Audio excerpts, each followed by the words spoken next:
Hello, Bill Colodzi here. Our round one opponent is Wizard of the Coast Drew N. So we find ourselves choosing to keep a pretty reasonable hand here. We've got our mana we can curve out, and we're on the draw, so we might even activate Weathered Wayfarer once or twice if they don't choose to shoot it down, which would be completely reasonable, but I don't mind using up a little of their mana early. There's no reason to play around this when we have more threats to deploy. So if they want to play a second land, they might really be tempted to shoot our Wayfarer this turn. Yeah, here it comes. But I'm fine with that. That is okie dokie for me. Now we have a question. So Hangerback Walker, which we can start making bigger next turn, or Mogg War Marshal. And I think it's going to be the Hangerback Walker. We might get Force Spiked here, but that's okay too. You always have to fear that one blue. And if they do, it just means we're not going to get Force Spiked on turn 4 when we play our big boss here. Okay. So what do we do now? I'm stopping my opponent's upkeep to do this Hangerback Walker thing. Let's see.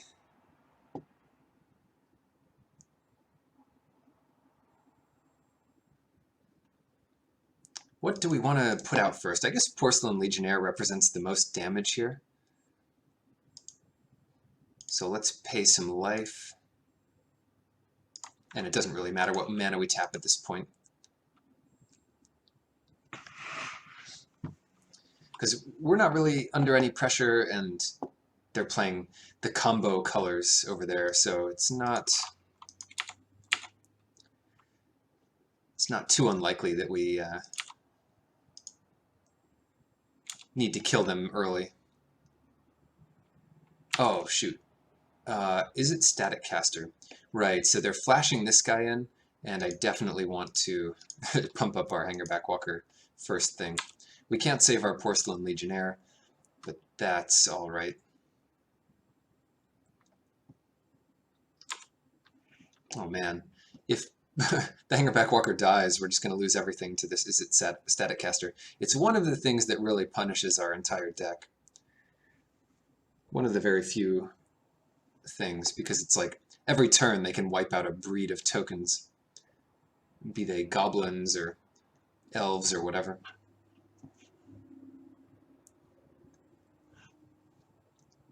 So right now the plan is just to make a giant Hangerback Walker. Oh, that's not revealed. So Jesse and Thief, they can't play that. It's too big. Gideon, hey, there's something. Well, I don't want to do any of this stuff. I think we just have to keep making Hangerback Walker bigger.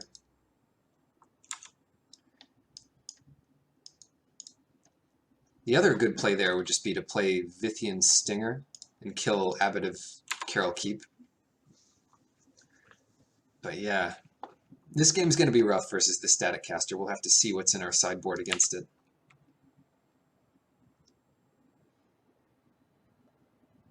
Descent of the Dragons. Well, we could upgrade it for them. Might have to do something like that. Well, that's not what I want to do. Hold on. There we go. Okay, well, it's out of Lightning Bolt range. Well, no, it's not, because Static Caster can finish it off. They'll probably just bounce it to our hand once we get it up to like a 6/6. It is all we really have going for us, though.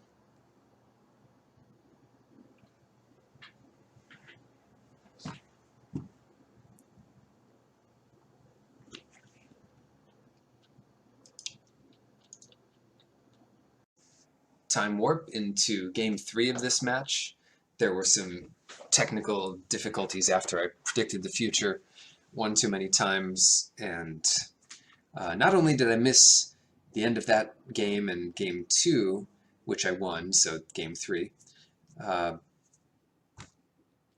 but the sound was gone on this, so I'm recording over this as well.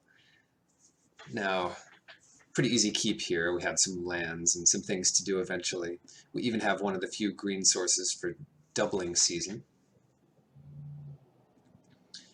And red seems to be a popular color in this cube. Most decks I've drafted have had some red in them. A lot of powerful stuff.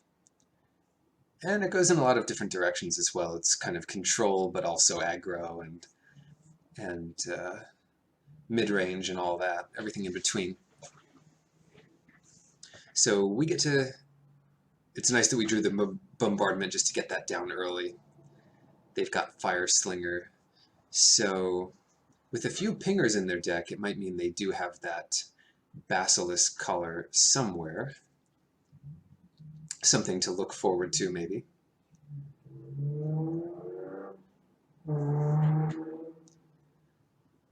Okay, it's Jaya Ballard, and the only thing we can play here is Chandra, so we know they can kill it with Jaya if they discard a card, but we can always use Goblin Bombardment to take out their Fire Slinger if they threaten it.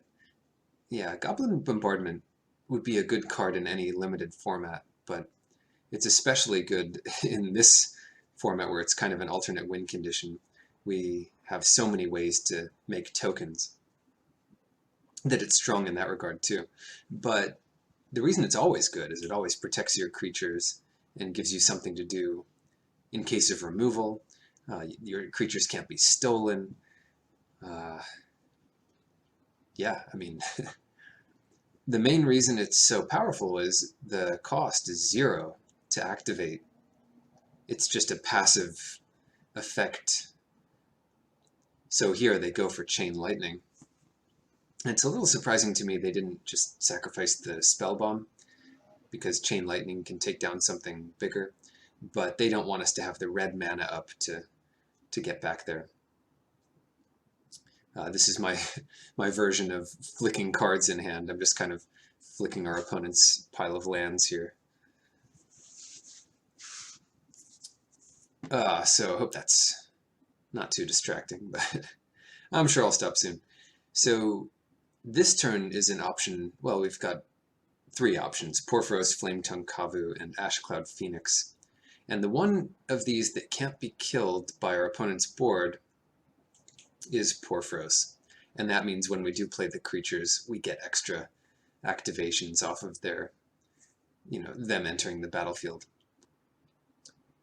Or I guess triggers by Porphyros is what I really mean. Now, this is a good sign for me, because they're cycling the Spell Bomb, maybe trying to hit a land drop, but that means our Flametongue Kavu is safe. I'd much rather them just draw a card than kill our 4/2. And it looks like the 4/2 will be coming in while their Jaya is tapped. So now we have a huge threat on the board. Not to mention the extra 2 damage from our God of the Forge. And once again, the Kavu is resistant to removal because we have the Goblin Bombardment that can at least get one last shot off. So there the lands go, and it's Jessian Thief. So not too impressive of a late play when there's not much evasion and they're under a lot of pressure.